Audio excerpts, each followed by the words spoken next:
Late one evening, while I was returning home from a visit to my parents who lived in the countryside, it began to drizzle lightly.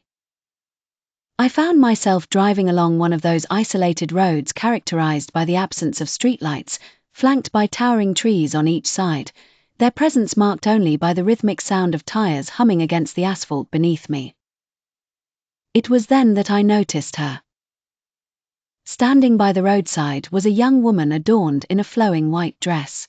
She didn't beckon or cry out for aid, she simply stood there, rain-sodden, with her thumb half raised in a tentative gesture. I hesitated amidst the downpour, but there was something about her fragility and the way she appeared so out of place that compelled me to pull over and offer assistance.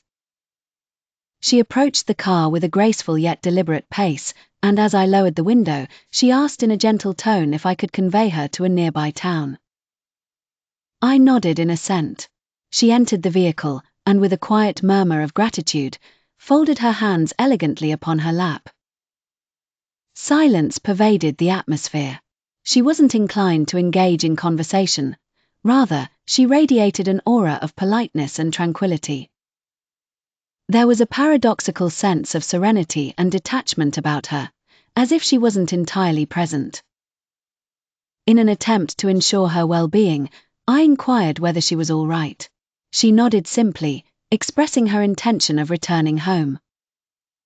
Approximately 15 minutes later, we approached the town she had specified. I halted the car and turned to inform her of our arrival, only to find the passenger seat conspicuously vacant. At first, disbelief coursed through me, a fleeting notion that perhaps she had alighted without my noticing. I stepped out, observing my surroundings, yet there was no trace of her presence. Not even a solitary footprint adorned the moist pavement. My heart raced relentlessly as I replayed the events, the rain, her ethereal attire, her voice. Returning home, I was stricken with fright and sleep eluded me throughout the night.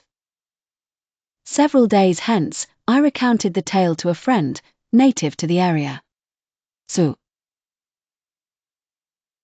Their complexion paled as they inquired about the girl's appearance. Upon hearing my description, they divulged the local legend of a woman who perished in a vehicular accident on that very stretch of road precisely a decade prior.